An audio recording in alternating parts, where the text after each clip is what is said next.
Okay.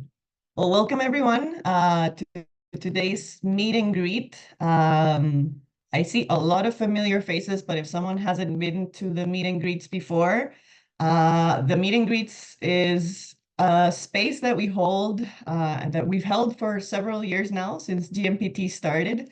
The idea of the meet and greets is precisely what the name says, to meet and greet each other and to meet the people who have the latest examples, the latest knowledge, the latest projects on popular transport, on different areas of popular transport. We've had different partners in implementing these meet and greets, and for the last year and a half, around a year and a half, we've been hosting these meet and greets jointly with PRISM, which is the Partnership for Research on Informal and Shared Mobility.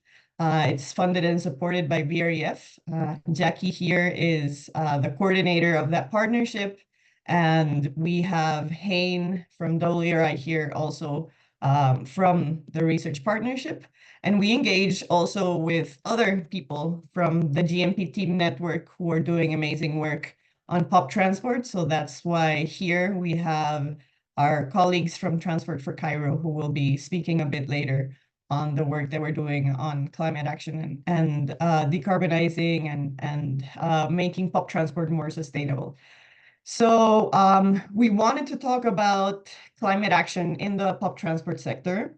Why? Because we believe there's an enormous potential for the pop transport sector to be part of this decarbonization transition, but also that we need to make sure that this transition is just and it doesn't leave the pop transport sector behind, but also because we're aware that this sector is highly vulnerable to a lot of different aspects, including the climate crisis. So today we're going to be talking about some of the data that is out there to help us better understand what that decarbonization potential is. What are the main challenges and what is the reality depending on different regions, and also what types of policy and action we can take to decarbonize and adapt the pop transport sector. Just in context, the transport sector right now contributes around 20% of global greenhouse gas emissions. And it's one of the fastest growing sectors around the world. And it's growing steadily. And the latest IPCC report that reviewed the global emissions said that if we want to get on track with the Paris Agreement goals of reducing emissions and to hopefully not get them above 1.5 degrees from pre-industrial levels, we need to reduce our emissions and then the trajectory by at least 60%. So that reduction is very, very big. And if we only focus on formal government provided services or on private vehicles, it's not going to be enough. The data that the OECD recently released was that if the same measures that are being applied for government provided public transport were applied to popular transport, this was particularly minibuses, but we can extrapolate from there. 4% of global transport emissions could be reduced. And that's only if we model minibus taxis. So imagine the potential that we could have if we invested and if we applied efforts to decarbonize and ensure this transition to the pop transport sector. And we don't have to only imagine it. That's why we're here, to share the examples of how this is being done in different places around the world, and so we can learn from each other. So I'm gonna go ahead and give the floor to Carlos. Carlos is part of our shared use mobility / global network for popular transportation team. And Carlos, he led the development of the SLOCAT chapter on informal transport for the Transport, Climate, and Sustainability Global Status Report. This report brings global data on the status of transport, climate, and sustainability. And now we have a chapter dedicated specifically to popular transport. So Carlos, if you're around, Please introduce yourself and share your screen. Perfect. Thank you, Andrea. Hello, everyone. I'm Carlos Gonzalez, a program associate with the Shared Use Mobility Center. And we are going to be sharing a little bit of our work that we did for this LOCAT Global Status Report. Let me know if you can see my screen correctly. Yes, we can see it. Perfect. Yeah, so this report was done in support with Andrea and also Christian from the Shared Use Mobility Center. And today we mostly wanted to highlight some of the key insights and findings, primarily related to climate action, but the report covers a breadth of different topics for the informal transport chapter. So I wanted to start just by sharing a bit about the report itself. It's meant to be sort of a aggregation of the latest available data, any business or policy developments in the field as well, with the hopes of providing decision makers for a one-stop shop for uh, latest developments and hopefully um, provide knowledge for faster, bolder action in the transport sector. So the chapter in the overall report, it has some scheduled releases of sections. However, the informal transport chapter is set to be released in around September of this year. So I wanted to first start just by sharing some of the data that we have on demand and emission trends. One of the main findings, as you may know, is that there's a lack of data in the field, just specifically about the use of informal transportation. In particularly, some standardized data across different cities, right? We've come across a lot of different aggregations for this data, and it's usually presented as either percentage of work trips or vehicle kilometers traveled, or just overall market share of informal transportation.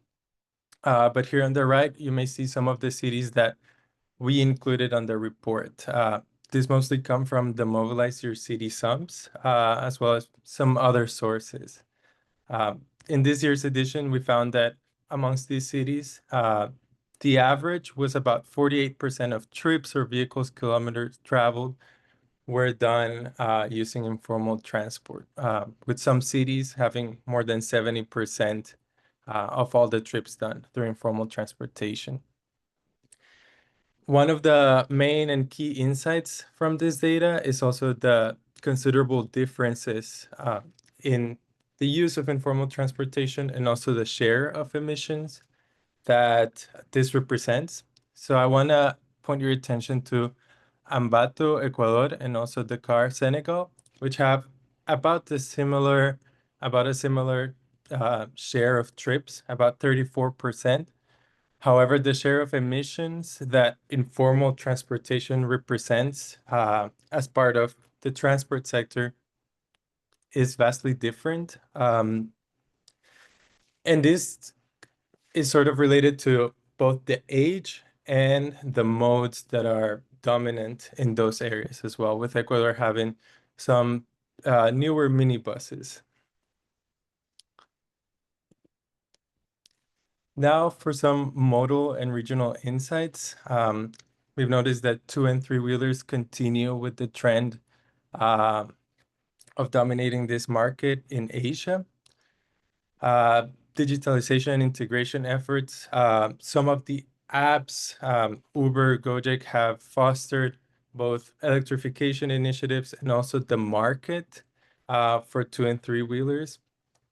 And another interesting insight was that secondhand motorcycles remain prevalent in certain regions.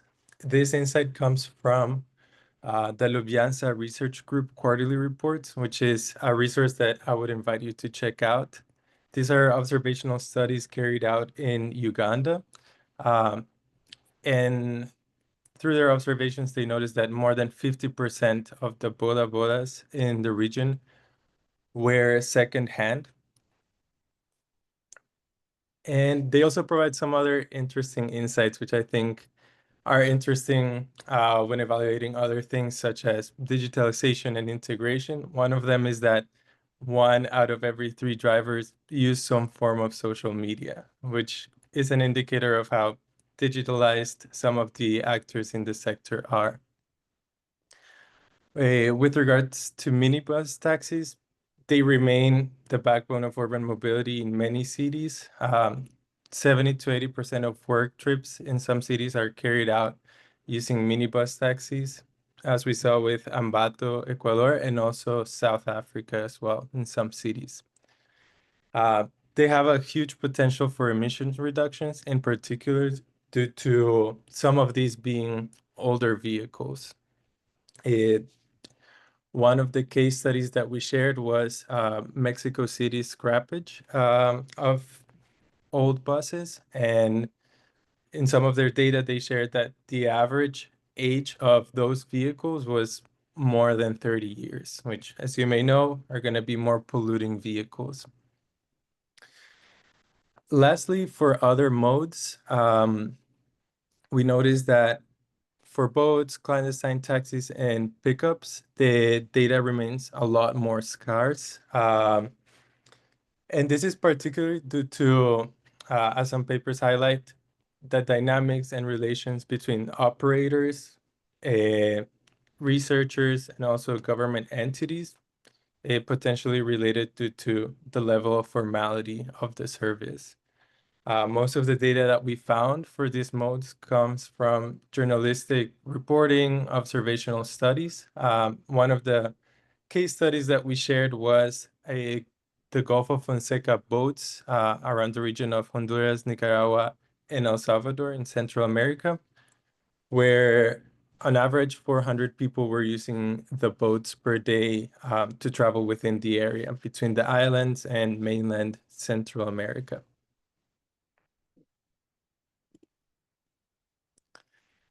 With regards to policy and business development, one of the main case studies that we found, as I mentioned, was that of Mexico City.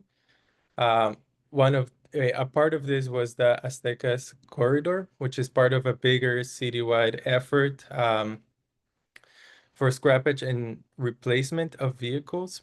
In this case, 97 diesel older vehicles were replaced by just 28 electric trolley buses, which helped with a 74% reduction in carbon dioxide emissions.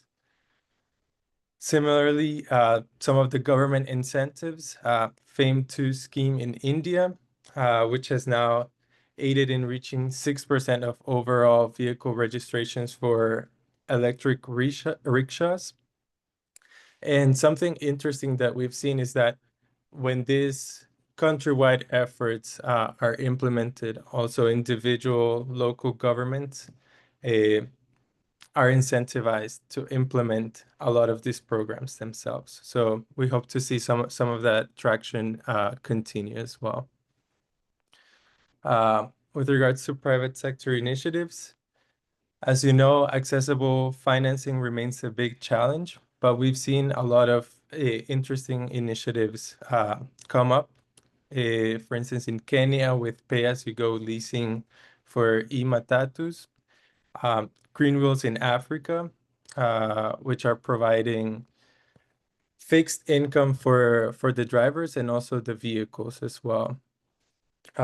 Some of the other initiatives in Rwanda as well are solar-powered battery swapping stations. As you know, that still remains a challenge with regards to electrification and the current infrastructure available in certain countries.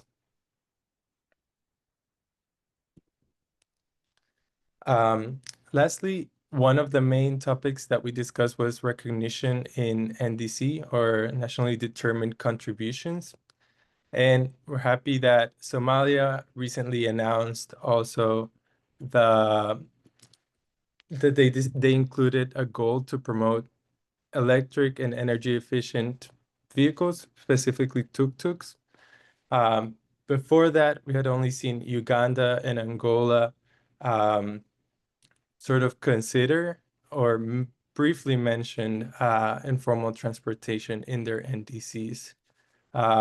With Uganda proposing the electrification of boda bodas, and Angola recognizing the contribution of candongueiros.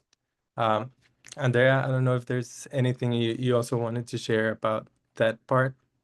Sure.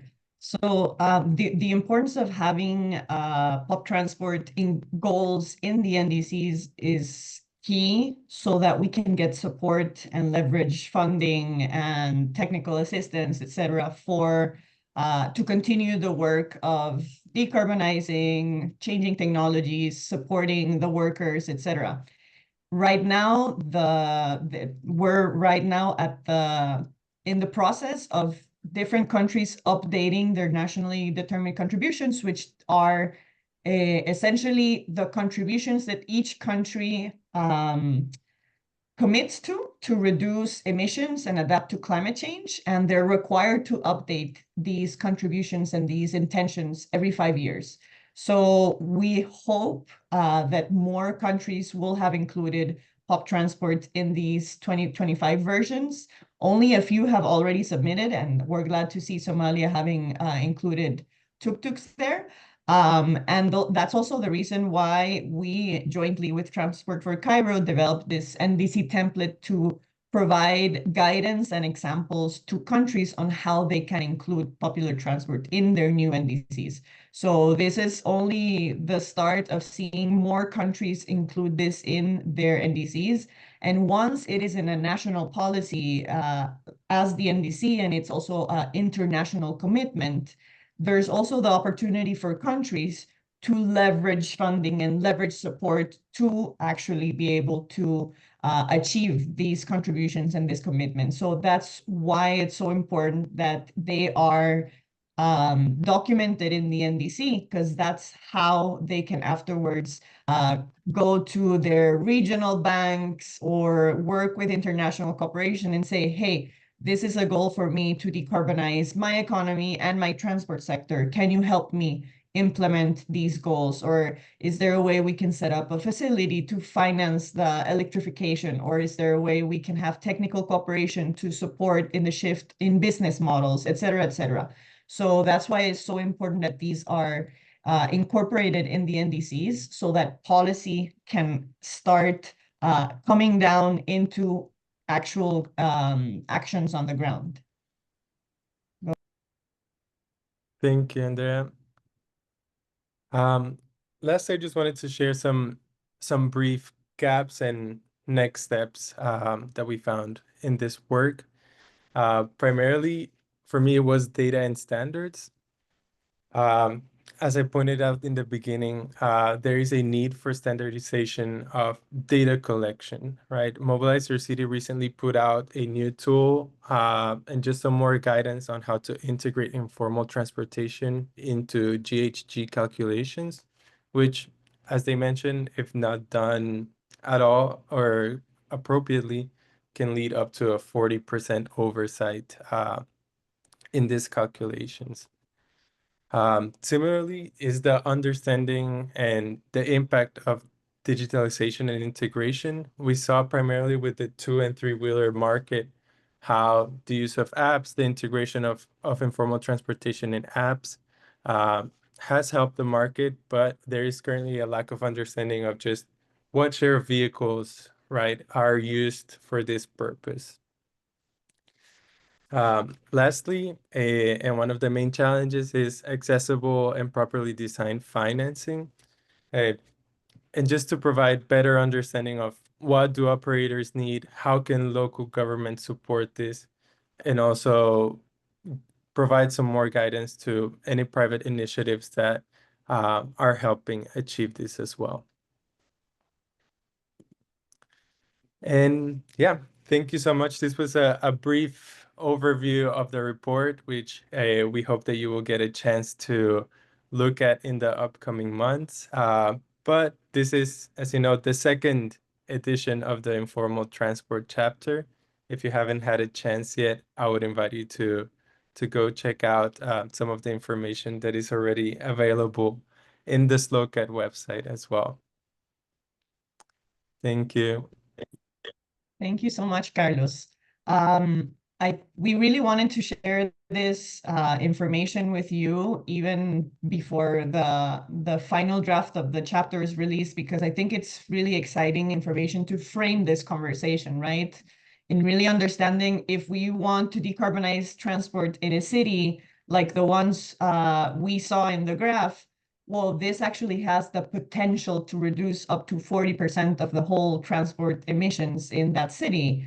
So like the potential is really enormous, but then there's also a big potential in terms of improving livelihoods for the people involved in the sector and reducing vulnerabilities and improving connectivity for the whole city itself. So there's a lot of social and economic dimensions that are associated to decarbonizing the sector that are really important to take into consideration. And that's why we also include the just transition element into this conversation, right? And how we can do this and go beyond just a technology shift, but talk about people, the people involved. How are we going to take care of them in this transition, right? It's not only about electrifying vehicles. So that's something we need to keep in mind moving forward. So now that we have like the wider understanding of how the sector is looking like, I wanted to call in our colleagues from Transport for Cairo to tell us a bit about, okay, if a country would want to start incorporating policy on popular transport within their climate action efforts, how can they start? If they wanted to incorporate pop transport in their NDCs, and if they're in this process, what could they add there? What guidance is out there, and how can these efforts look like? So I'll give the floor to Farida and Abdul Rahman to present, and go ahead, the floor is yours. Thank you so much, Andrea. Are you able to see my screen okay? Yeah? Yep. All right, perfect. Thank you so much. So yeah, thank you very much for the invitation to join the meet and greet and to present some of our work that we've been doing on climate action, sustainability, and just transition for popular transport. We all, I think many of us know each other here, but for those who don't know Transport for Cairo, we're a strategic advisory practice. We've been around for about 10 years, and we have 4 different teams, but that work very strategically together. We have the data lab, who's headed by Abdurrahman Maliki, who will be speaking in a minute, the urban mobility lab that's headed by me, the tech team that enables all of the data and research work and capacity building work that we do, as well as a team dedicated towards ensuring passenger information systems are up to date, usable, and available, especially in cities of the global south.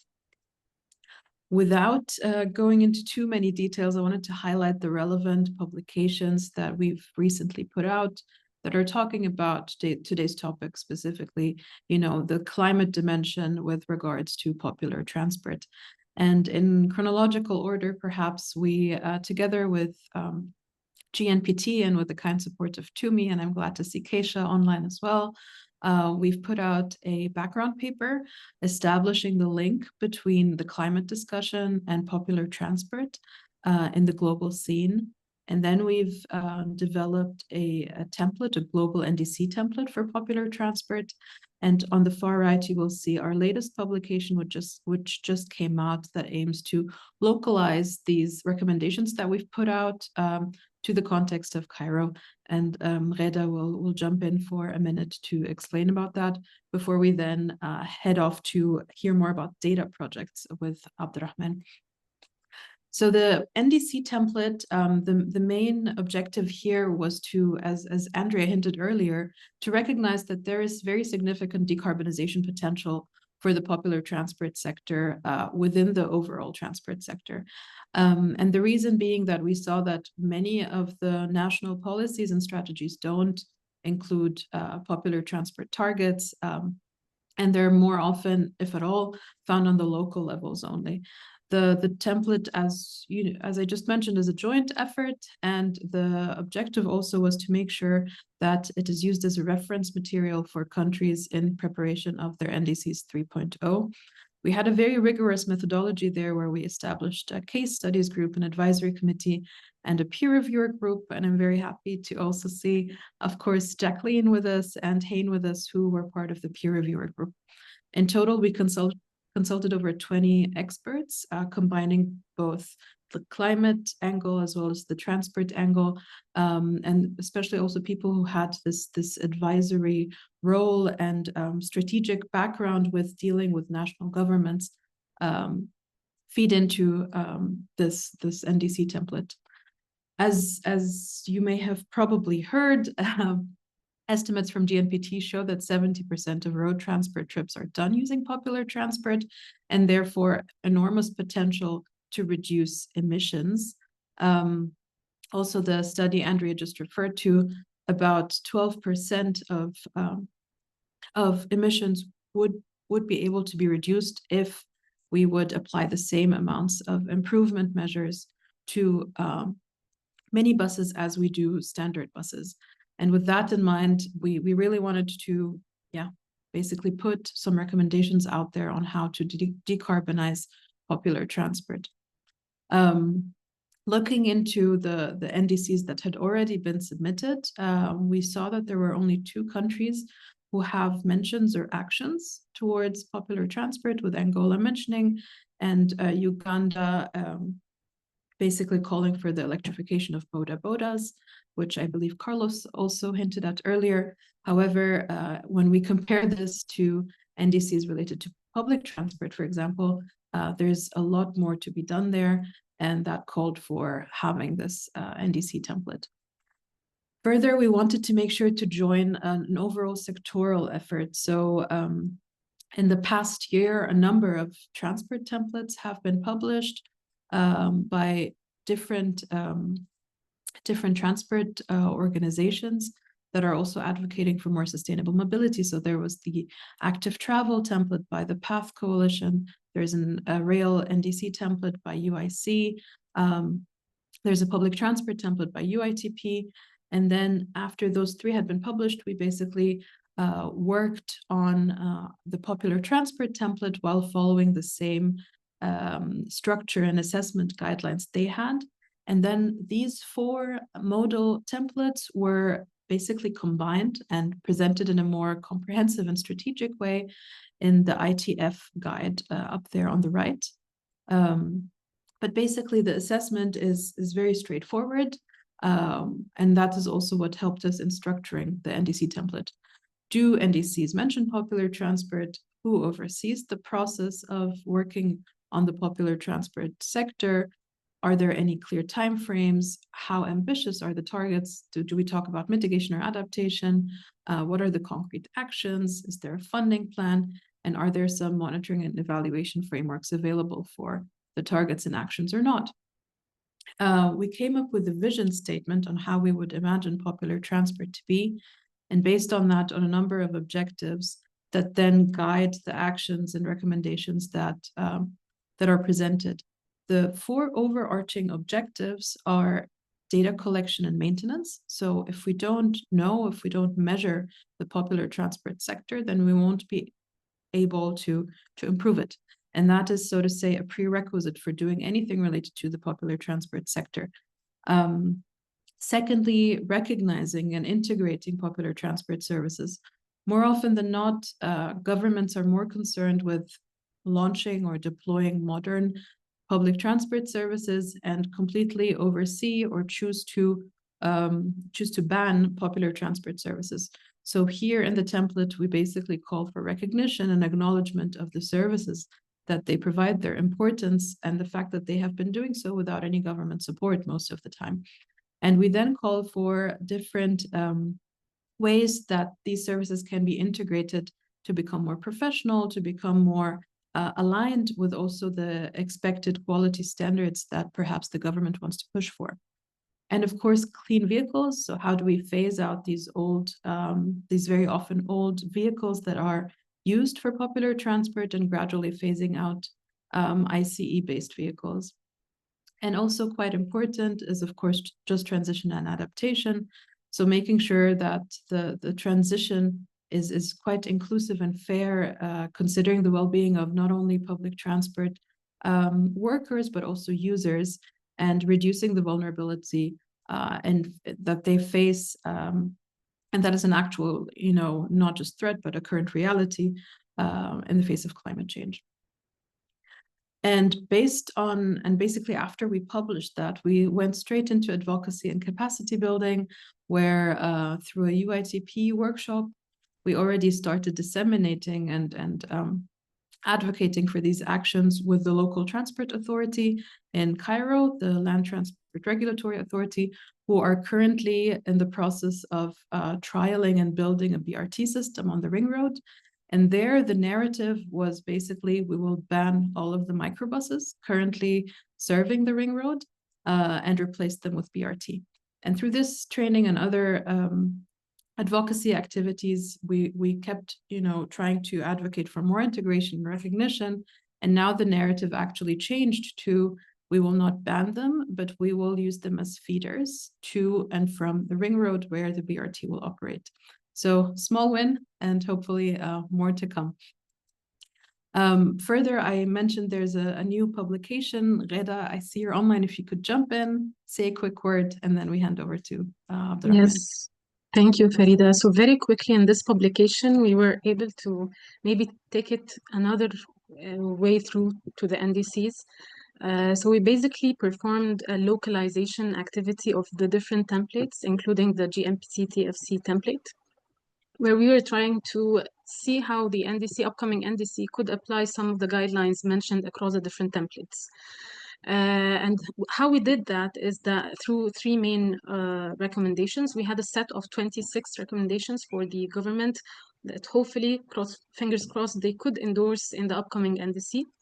And we were inspired, of course, by the template, and this started by, as Farida mentioned, measuring the amount of emissions, and this happens by data collection and evaluating the impact that comes from the different popular transport fleet we have in Cairo and even across Egypt on the longer term. So one of the steps we were thinking about is maybe the first thing that the government needs to acknowledge, that you need to calculate how much is coming from this sector. And if you put that in the NDCs, it could be the first step. You say that we know that how much is coming from there, because if it's not calculated, they cannot actually acknowledge the amount that is coming. The second is just transition and adaptation. And this is where we were trying to pull, maybe through the guidelines or the recommendations, is creating dialogue.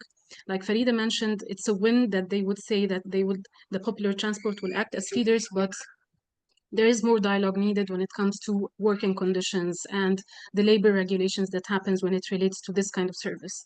So also in the NDC, we were recommending that create a dialogue, know what are the working conditions, the labor regulations, and also control measures. So we were trying to be as practical as we can. So maybe control measures in the stations where both public and private and popular transportation operate.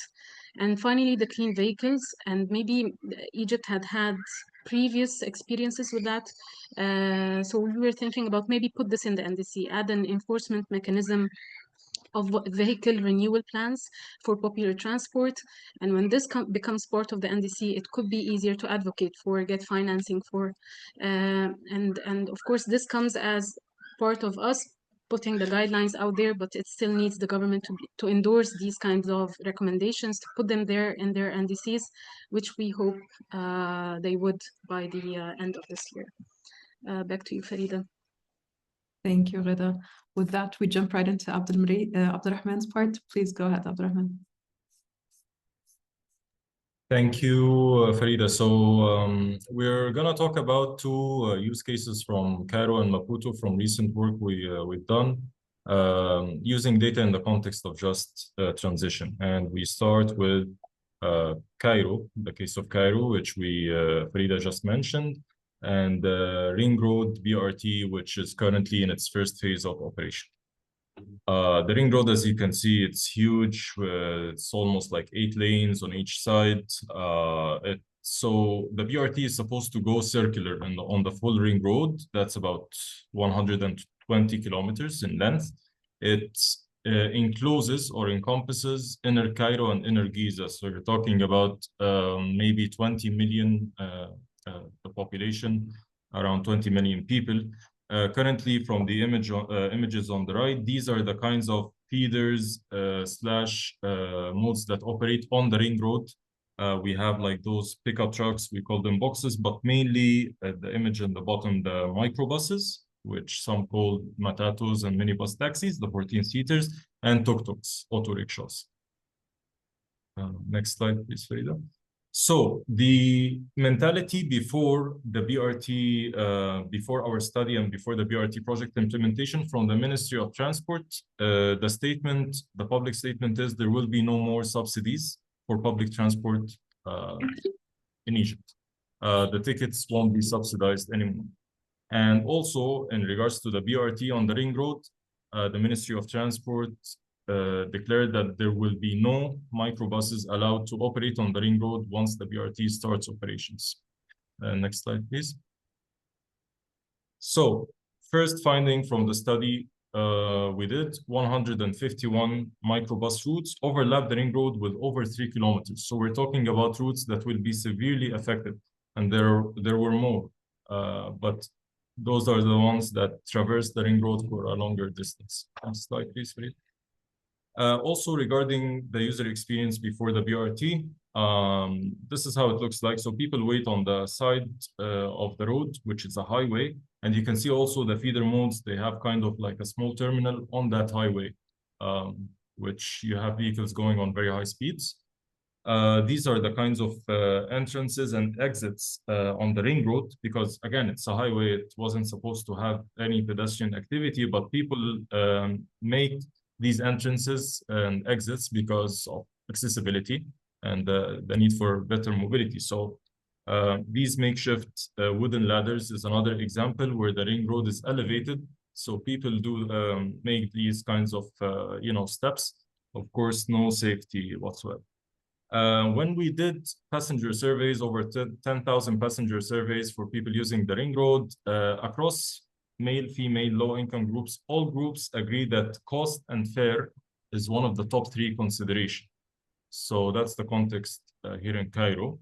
And when we studied the current state, we found that people on average pay about 0.4 EGP per kilometer traveled for their full trip when they go from origin to destination. And when we looked at just the microbus routes that go on the ring road, the ones I mentioned, 121, those charge about 0.27 EGP per kilometer.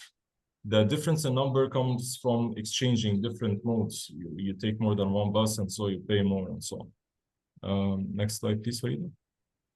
So LTRA, we have to give credit to the leadership at the time of the Land Transport Regulatory Authority, because they asked us this question. They thought that if we're going to have a BRT on the ring road, if you want to provide people with a different service, people can't be paying more than the current microbus fare. We can't enforce that. Also, there's a bit of history that, there's more detail behind that. But in short, today, the first phase of the BRT operates at 35 kilometers from the 120 kilometers, 35. So 14 stations, you'd have to pay 15 EGP, which is 0.42, 0.43 EGP per kilometer. So they took at least this consideration into account of the cost and fare. So what do we have today? First of all, the BRT is quote unquote subsidized. It had to be subsidized, at least for now. Second, enforcement against the microbuses were not sustainable. And they're tolerated today. So the first phase of the BRT operating, you have microbuses running along them. There was no enforcement so far. And we want to highlight that more tolerance towards the microbuses by the government does not necessarily mean inclusion. And of course, we can talk about that. Plus, integrated ticketing is necessary to ensure affordability for the passengers, because you have so many passengers in this particular case exchanging more than once. Farida, maybe. So that's the summary from Cairo. We go to another case study in Maputo. Again, we have BRT that's soon to be implemented. They don't have the pilot yet, but soon to be implemented. And if we look at the map on the right, we have all these blue shades of blue. These are the existing Chapa and municipal bus and cooperative bus routes that operates on the different corridors in Maputo. And those colored dark lines are is the proposed BRT network. So the proposed BRT network phase 1 will replace all of these services.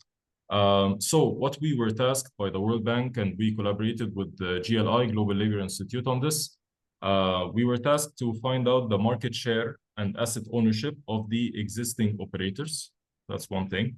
And second was to assess the impact on the workforce, so workforce assessment. And third is the valuation of affected entities. And here, the idea is to think of the operators, the association operating these Chapa routes and the bus routes as a bit of like corporates. What's their value? Which is already, you have to make a lot of assumptions to try to fit this structure into that.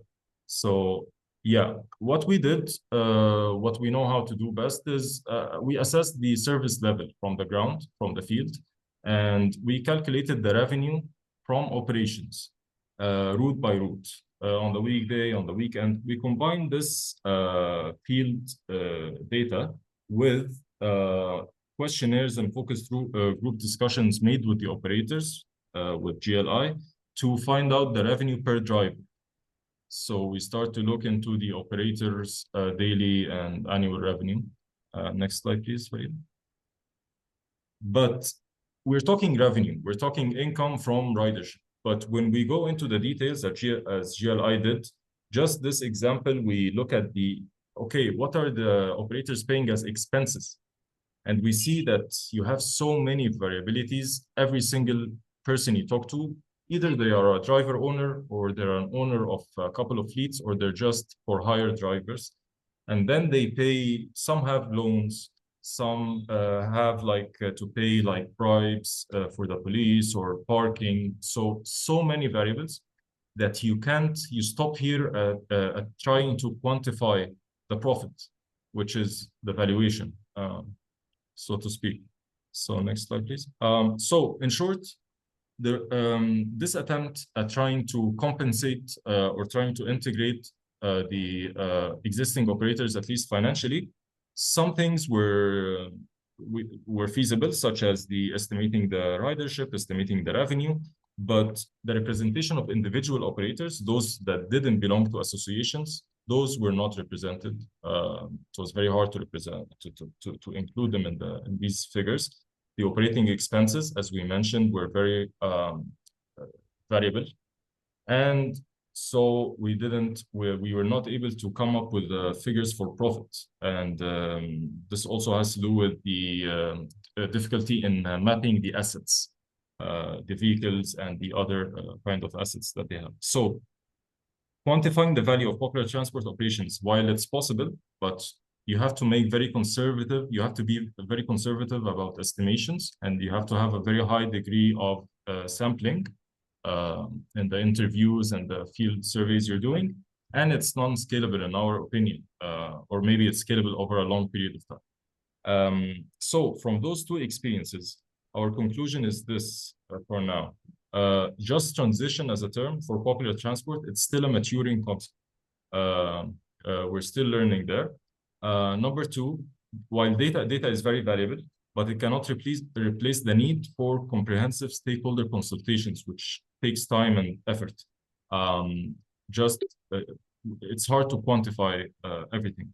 Third finding is that deep-rooted existing institutional challenges, such as the lack of operator visibility, fair integration, fair setting mechanisms, and so on, will hinder a just transition. It will not be addressed merely by introducing a new transport mode, in this case, the BRT. You have to resolve these issues first. So I stop here. Thank you. Thank you so much to the Transport for Cairo team for this presentation. I think a lot of the times when we talk about climate action and policy and transformation, we tend to focus on the what, what needs to be done, and these are the actions, but not necessarily on the how. And the how is where the nuances are and where we need to go very much in detail and have data and a good understanding on how this can look like in different contexts. Because as we saw in Carlos's presentation, the context, the vehicles, the governance, the organization, it all kind of has an impact on, at the end of the day, the emissions or how we need to approach it, right? So I'm really thankful that this presentation had a little bit of the what's, but then we focused on the how and how it's very different in different places. And just to kickstart your heads into the conversation ahead, I think we're seeing in a lot of places around the world and for several decades now that the only moment where governments tend to look at the popular transportation sector and start measuring it and try to get a better understanding is when there's a BRT project coming up. And popular transport is present overwhelmingly in so many different places, and they're not all big cities. And they're not all places where a BRT can work. So just some food for thought also on how we can, and then this is on an ongoing conversation that we have within our groups, but also to try to get it to the different people who are here joining us today. How can we start having these conversations on measuring, better understanding, supporting that just transition in places where there might not be a BRT project, where there's funds to study all of this, right? It's wonderful to get the opportunity to measure all of this and get that data if there's a project like this, but we also need to do it in other contexts.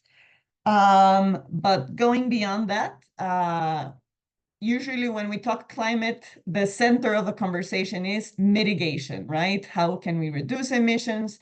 How can we try to prevent that increase, that global increase of greenhouse gas emissions from the sector? But there's a very big component that's usually missing in these conversations, and it's adaptation, because the climate crisis is already here. And usually the impacts of this crisis is the impacts of the different, how it looks like, and these impacts in different places are usually suffered the most by people who already have certain levels of vulnerability. So usually the poorer populations, the ones that have been excluded from urban transport planning, the people who operate in informality, those people are usually the most impacted by climate. And that is the case for a lot of the workers and even the users of popular transport. So we wanted to invite Hein from WRI to give us some insights on a recent publication that they produced jointly also with Jackie and with Prism, based on what we're seeing on regarding adaptation and what are the missing conversations that we need to have on how to better support the sector in terms of climate adaptation. So Hein, the floor is yours. Can you hear me? Can you see me? So can you see the slide? Can hear you and see you clearly. Okay. Thank you. So thanks for the introduction. I'm Hein I go by the middle one, and then from World Resources Institute. We are a global environmental think tank, and so we do stuff related to forest, energy, climate, oceans, water. But I sit in the cities and then do things. Do sustainable stuff from the Angles of Cities program and cities and transportation. So as Andrea mentioned, this was published in May with colleagues from Prism and a bunch of and that was launched at ITF in May 20 this year. The climate is the highlights of this paper is climate disruption is here, how it's impacting critical transport mode. So as the colleagues from Transport for Cairo said, like the people are like the users are trying to get from point A to point B, and then you have all these operators, driver, transport workers trying to like survives or maximize their revenue, sustain their livelihoods, and then you still have to also deal with the law enforcement. The adaptation might not be in everybody's like a forefront. Also, we also heard from Carlos about how the transport sector is like stubborn and substantial in terms of carbon emissions, but the climate disruption is already here, so we should also start thinking in tandem to mitigations about reducing GHG emissions, the adaptations. How do we live in this new reality? So this is also in some way important to avoid this like log in like a vicious circle where the declining infrastructures are propelling to more higher emitting vehicle modes and then undermining low carbon future. So it's related. Adaptation is important for mitigation and vice versa. So that's one of the major messages of this policy brief. In the brief, we look at mainly two different angles: extreme heats and flooding, because those are the most common one in the cities that we work in with the PRISM that's led by Columbia University, the consortiums. So those are the two different hazards that we look at and the risk related to that, and we review local climate action plans, adaptation plans, and then see to what extent these address popular transport mode. So this is more of a like a preliminary scoping exercise of what exists in the literature at the from the adaptation lens particularly, and then one of the key message of this is this is also echoing Benji Talapeno, who's here, said like instead of looking more from the deficit angle, we should be thinking of this as investments, which also what the Transport for Cairo show a little bit of. So what are the, like if you are thinking them as a potential untapped access, then we want to invest more in those as part of this more sustainable future. So the two framework, I guess this is coming from the avoid, should, improve. This is maybe a lot of people are familiar with in terms of like reducing decarbonization agenda. So you avoid an unnecessary private trip, and then maybe you plan the cities more coordinated and compact, and shifting to more sustainable modes such as public transports and walking and cycling, and improving the vehicle efficiency, fuel efficiency. So they might not be like, you could think of those instead of just side by side, you could think of more as a pyramid where the avoid will require a lot more structural changes, where improving fuel efficiency, the most prominent example is electrification, is more technology, and it will probably need less inertia. And then if you're trying to make a structural change by avoiding and shift, that will require more investments and then improvements in that. That's one framework, and we're trying to see how that might map to adaptations and mitigations angle. Mitigation, again, to reduce emissions that cause climate change, and then adaptation, broadly defined as the actions to manage the risk of climate change impact. The other framework that we look at, which is coming from IPCC, this is maybe slightly older version of 2022. I mean, yeah, that's a bit more expanded version. You are looking risks from three angles, like the hazards, exposure, and vulnerability. So the hazards, like, because that's kind of the quote here kind of summarize that how hot is too hot. It depends on how exposed and vulnerable we are. So that those three angles define the risk, and then the initial framework is to shrink these circles, to shrink the hazard, to shrink the vulnerability, and then to shrink the exposure to reduce the risk, I guess. Again, in this paper, we only look at the heat and flooding issues, but the UNDRR has a list. United Nations Disaster Risk Management had 282 hazards grouped into 8 hazard types. So this is considered part of the hydrological and meteorological.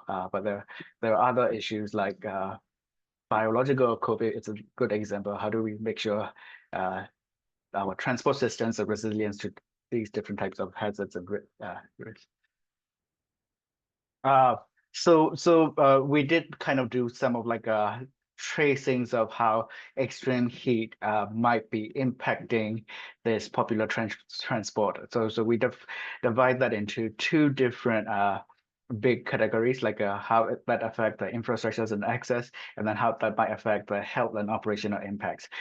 So in the heat is usually considered a silence killer because you might be fine, but you might think you're fine, but that's melting, and then that's gonna affect these access, and then that's also affect the user, and then the user experience probably vary by gender, age, socioeconomic condition. So women, if they feel like they are if it's too hot of a condition, but then if they're trying to where in a particular way they might be exposed to additional risk of like if the society perceive they're too exposing or whatever. That's kind of some of the what literatures are saying, and then or people might not be avoiding trips if they can, if they have or they might be losing the access that they need to get things done.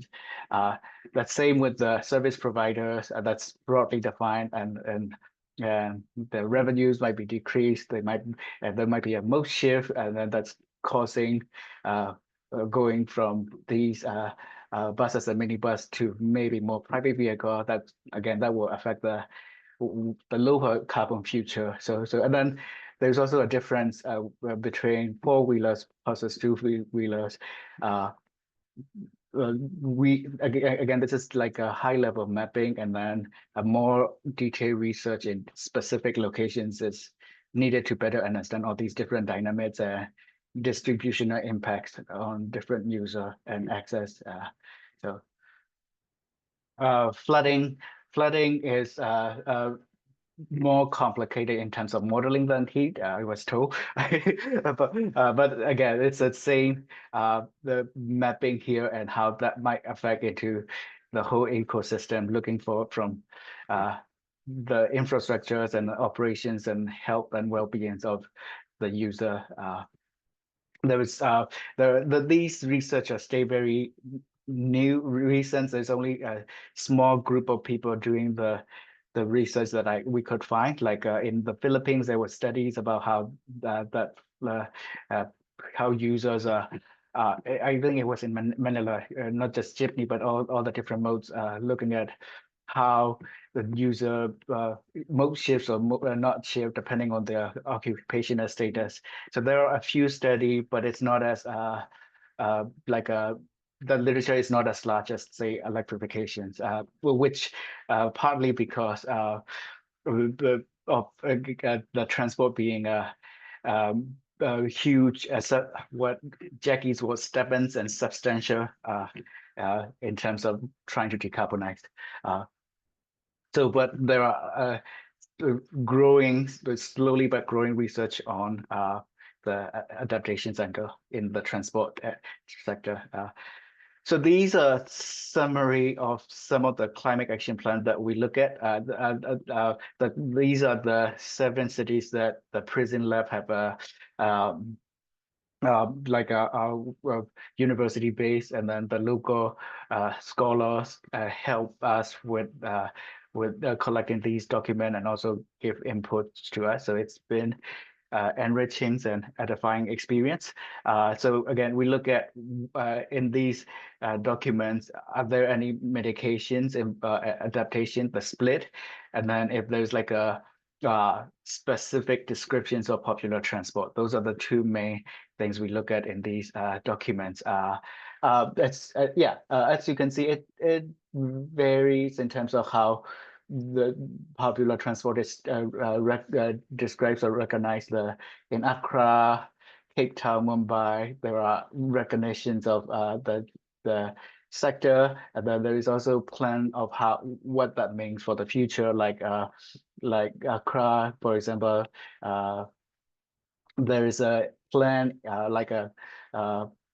for BRT, like a feeder service system with the Trotro system. But motorcycle taxis are banned in the city, even though they are, I mean, officially banned, but they still exist and operate. So it's when I talk to people from Accra and Kumasi, mitigation usually it's coming in the transport sector very clearly, but adaptations is sprinkled in different like topics. It could be under the water management, even though there's a transport component in there. Or it could be in other cross-cutting areas. The Accra has like one explicit transport-related adaptations about how to construct like to construct shaded sidewalks that's going into the bus system. So that's rare, but in terms of adaptation, they usually came under in a different sectoral things. So that's to give you like examples of what I meant. So like you see like sustainable mobility. This is the Mumbai plan.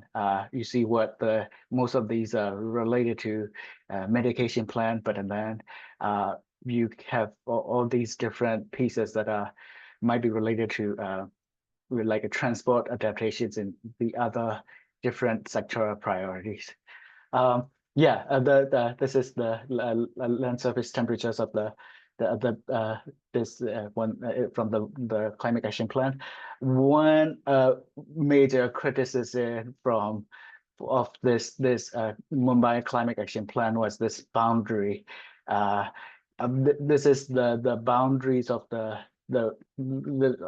I forgot the exact term, but instead of considering this boundary, the metropolitan, there are also other people living around this area, and maybe popular transport mode like auto rickshaws are more prevalent, and then all these settlements are more prevalent in this area. But because they drew the boundary this way, that's kind of exclude the larger area in the Mumbai. That seems to be the main criticisms of inclusion exclusions conversations.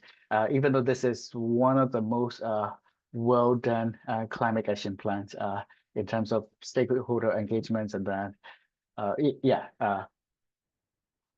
so further research questions.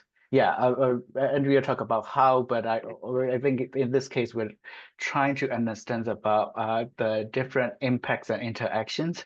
That's at least that's how we came up with. So how does this different cascading and compounding, like if you are in a place like Bangkok, you can have both heat and flooding in a singular day. I mean, that's probably also true in Mumbai, depending on the season. So how does it affect entire intermodal transport systems, both the formal and the popular modes? We need to have a better understanding of that, and we need to have a better understanding of the impact on the specific transport services. Are they doing well? Are they not doing well? Both the entire system as well as specific systems. And then how are these popular services adapting? What are the popular bottom-up strategy that can be supported? So we've seen like in the rainy day, like people like the transport operator, that's also credit to Andrea, using all these WhatsApp to communicate, coordinate. So I mean it's and then like I've also seen like great literature in India where you have fans and water in the heating things. Are there other strategies that exist, and then that can be supported more with more climate action plans? And then, yeah, another like a distributional impact is how does these climate hazards impact different user groups and modes? So it's not going to be the same. Like if it's a really hot day, instead of taking a rickshaw, if you have enough money, you would just take an air conditioned taxi. Uh, so we need to have a better understanding of that, and this is more of a scoping exercise, looking at this particular intersection at the adaptation and also at the popular transport. Thank you. Thanks, Jackie. This is our second author. So do you have any words? I don't know, Jackie. Do you want to say anything? Well, I won't right now about this specifically, but yeah. But I think I'll probably make a few comments when Andrea invites me. But thank you, Hein. Thanks a lot. Thanks so much, Hein. I think we really wanted to have the adaptation component into this conversation because at the end of the day, if we're thinking about the future of our cities, it won't really matter if we completely electrify all of our fleets if our city and our systems are vulnerable and they can't even navigate the flooding or the heat that is going on, right, in different places. So I really liked your reflection at the end on how this is about how we ensure the resilience of entire multimodal systems. The problem is that oftentimes when we talk about these multimodal systems, the pop transport modes are not reflected there. So I think that's why our advocacy is important, right? In trying to get popular transport to be recognized as part of these multimodal systems. And then once we look at the resilience of the system, be able to look at the differences and the particularities on how to ensure both the decarbonization, but also the adaptation and resilience of these different modes. So definitely a lot to do. We will not be bored in the upcoming decades. Also, just a heads up that starting this year, we're going to start the UN Decade of Sustainable Transport. So having these conversations on how to make pop transport more sustainable and more resilient has to be part of the conversation on what types of actions we're going to take in this next decade to make global transport more sustainable. So thanks everyone for these framing presentations. Now I'm going to invite Jackie to kick us off with her insights, comments, and we can have a conversation. We have about 20 minutes left to just have conversation, questions, exchanges, etc. So go ahead, Jackie. I'll let you spark our minds first, and then we can have questions. Yeah, sure. First of all, thank you so much for these fantastic presentations and the really important work you're doing. It's such an amazing gaping hole that these modes that do so many trips and carry so many people were really outside of the climate conversation. And so that's quite a remarkable hole in our efforts to address the climbing emissions from the transport sector. And also emissions that contribute to air pollution in cities that are very adverse to our health. And so I think it's just an incredible achievement, and I just want to really thank you for that. And it's kind of remarkable that from a technical point of view, it's extremely irresponsible not to measure how these modes operate and to understand them and to measure their emissions and their impacts, as well as how they're being impacted by climate. So there's an incredibly strong technical reason for us to be doing this work, besides obviously the care for the people and the justice issues. So my main question really is about what was mentioned about the framing and the narrative and the consultations. And Andrea, what you were saying about, like, we know that there are things that can be done. There's the technical side of it where we have a variety of ways that we can improve these systems and how they connect to our public transport systems. But the how do we start to shift the politics and honestly the money also, that resources are actually going into addressing emissions and adaptation problems, and also the integration. And you know, there's a really optimistic case, as you are sort of suggesting, that if we actually included this sector as partners and also in our calculations and in our strategies, we could really have an impact that's beneficial to everybody at multiple scales. But it seems like right now, even though that is very clear for most of us here, it's a struggle to get change. And so my question is, I'd love some reflections from the different teams on what kinds of, how did you use your data? How did you use your reports? I mean, we got to, and what kinds of stories did you tell that seemed to be impactful? And here, I think, Maliki, your case studies were really, you know, and Farida, the case studies from Transport for Cairo were really, really compelling. So I was wondering if everyone wants to talk a little bit about that struggle, because it is so important. We need to talk about it more. And I do want to just finally say that also some of the like solutions for, or the ways that we can improve things can have multiple benefits, and we're really need to maybe bring some of all this work together to think about the cost benefit analysis of some of the potential interventions.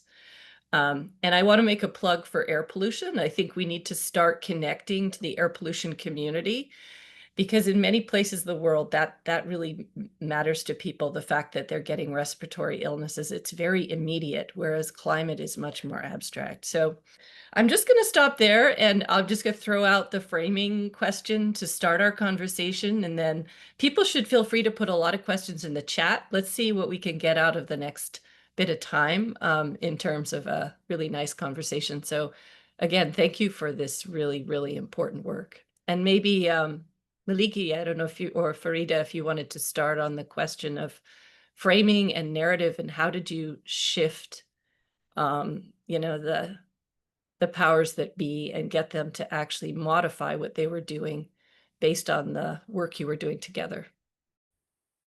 So thank you, Jackie. If I may just comment or two on this, يعني the presentation we talked about, for example, Cairo Ring Road, we gave the information and the insights based on an understanding of these operations and the passenger experience and so on.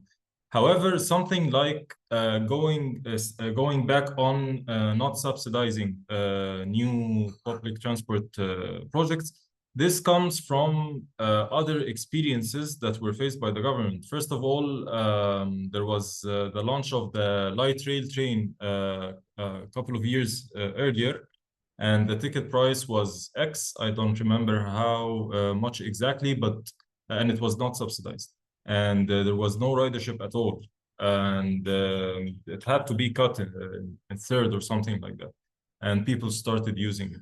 So I think reality forces itself sometime, and now, based on these experiences and other examples, decision makers are more cautious. Hence the data, hence the study before implementation. They're more cautious about something in this particular case, like ticket pricing and you know, the changes introduced to the existing networks.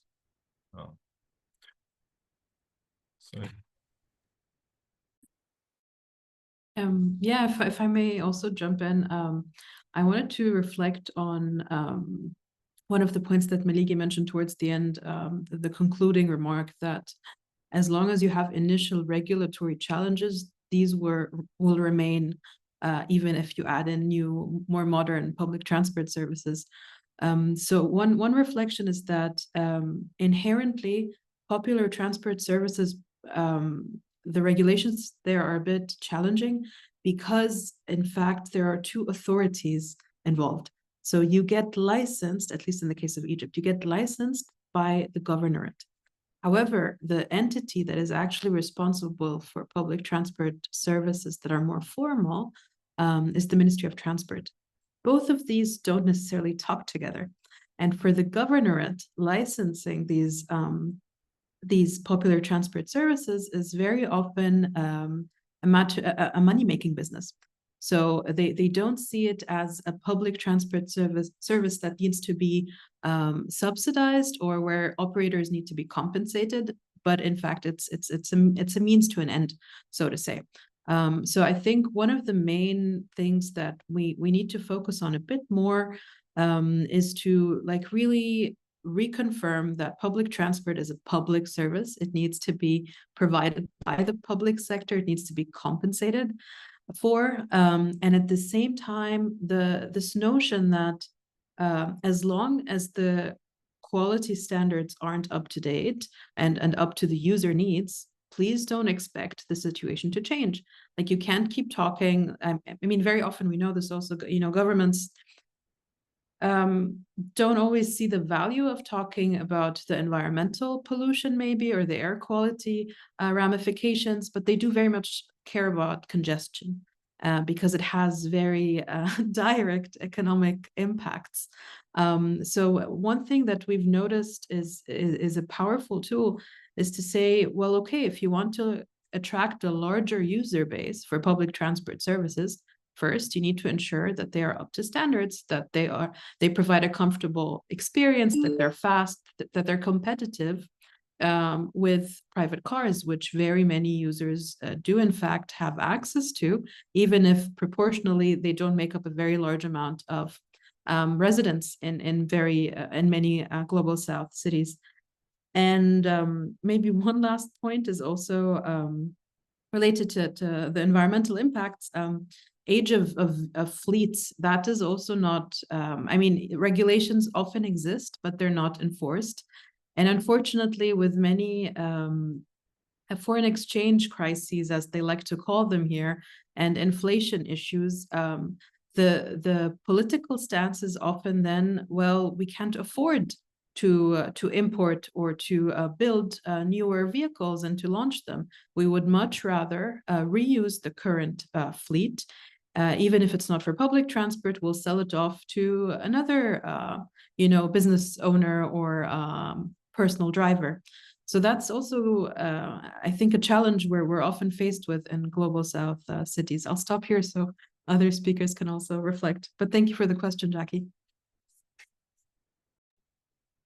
Yeah, I might just jump in quickly and say we need to have some economists and public health folks more integrated into these conversations, because some of the rising costs of air pollution on, for example, health costs, if you look at respiratory illnesses and if that, health care is publicly provided, you see that the costs are very high.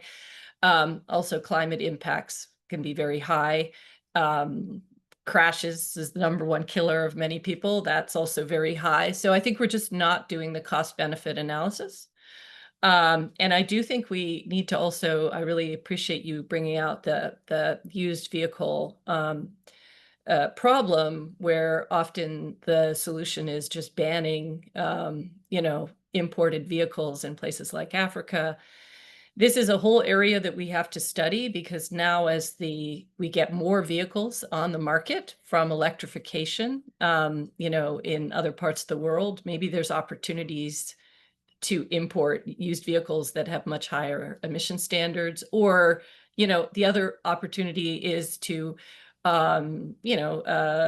also for public transit vehicles or shared mobility, provide, not tax them when you bring them into the country, for example. So there's a lot of different opportunities for creative policies that could be put in place to address some of these things. And I think we're not really talking about them enough. So I really appreciate you bringing them up. And I'm going to make a plea that maybe we should collaborate with some more economists and public health folks to really get a clear idea of what the cost benefit scene looks like. But I'm going to stop. I think someone else had a comment. Was that Mohammed? Yes, thank you. I mean, as Farida mentioned, of course, for microbuses in Egypt in particular, many of them are recycled vehicles and older vehicles, because the import duties in particular for these vehicles are not getting any kind of exemptions.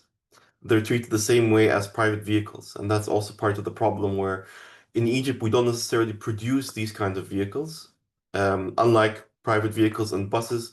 So in the in-between, which is actually the favorite kind of vehicle for paratransit or popular transit, is not actually being manufactured in Egypt, and therefore the only option is to import them abroad.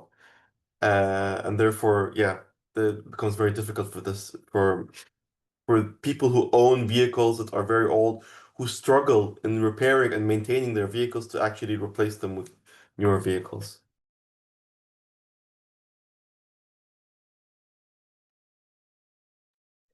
Thanks so much. Is there anyone else who might have a comment or a question? I think a lot of people had to leave early today, so it's a smaller group today.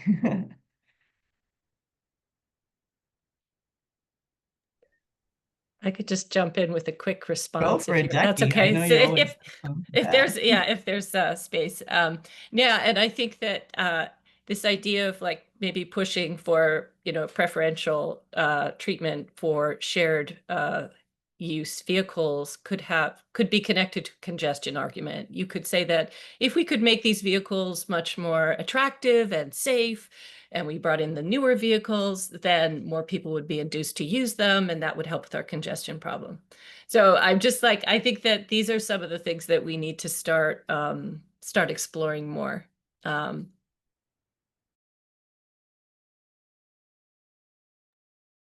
go ahead. I just wanted to say, and Andrea, you can correct me if I'm wrong, but in the case of Costa Rica, even though the import of cars is not, I mean, there are many new cars now on the street and also electric cars, so you would think that they pollute much less. The problem of congestion is still terrible.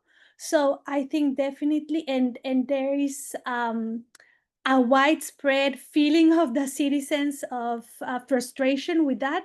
So I just want add that in the context where you don't have, when you have an increase of imported cars but that are cleaner, you still have a strong argument on the congestion problem. Yeah, I think that's definitely when just reducing emissions is not enough. If we just change vehicles and we just incentivize electrification and not make substantial transformational adjustments to the system, we will keep having more and more and more cars, even if they're electric. So we definitely need to go beyond that conversation of just electrification and just and think about what makes the system work and have it be user focused. And that's definitely, I think, what we're trying to bring into this conversation, understanding the system, having public transport be understood and recognized as part of the system, and have policies that respond to this by integrating it, by making the integration more flawless, as Melegi was saying, for example, integrated ticketing, things like that. You might not think it's a decarbonization action, but if it makes the connection and the connectivity between the modes easier, people will have less of an excuse to go buy a car. So really, a lot of the work that needs to be done into the sector is about integration, about making the modes safer, more comfortable, better connected to each other, closer to people, etc. Because if not, people, if there's also a policy incentive to import electric cars, it will still be more attractive to buy an electric car or an electric motorcycle that's private than use shared mobility. And what we want to go towards is shared mobility or avoiding trips in general. So I think that that's also a really important component of the conversation. What is policy incentivizing, right? So a lot of the countries are incentivizing creating incentives for imported vehicles to be cheaper, but they're private vehicles. They're not necessarily the vehicles that are being used for shared mobility. Just as context to all of you, we're going to be starting some work with certain countries to help them in their process to creating incentives and policy towards electrification to incorporate popular transport vehicles there and to figure out what are the necessary financial mechanisms and incentives that have to be there for the operators to be able to electrify, because it will be very different for a private owner user to make that shift than if an operator that has a business with these types of vehicles wants to change to electric and to improve their business. So we're going to be starting some work on that, and hopefully we will have some insights in a bit of time once we get on the ground. But yeah, the good part is that this conversation is ongoing, and the idea of these meet and greets is that we meet each other, learn from each other, and have on our top of our minds, oh, this was happening in Egypt, and I know this about Costa Rica, and so that we can kind of try to reduce that learning curve that is out there on how to reduce emissions, adapt, and achieve a just transition to the sector. We're about to close, so thanks again to you all. I know that people from the other side of the world, I'm based in Latin America, on the other side of the world, it's late, here it's early. So I know there's a lot of people making an effort to be here. So thanks all of you. Thanks to the speakers for taking the time to share your knowledge with us. And we will continue this conversation. We're actually going to do a next meet and greet in October, focusing more on the electrification component, because there's a lot going on there. There's several living labs in our network that are doing some research on that. And we also want to cross it over with other people in our network who are thinking about that just transition element and the business models, etc. So we'll continue the conversation in a couple of months and hope to see you all there. And for now, have good nights, good afternoons, and almost a good weekend. See you soon. Thanks for joining. Thank you. Bye.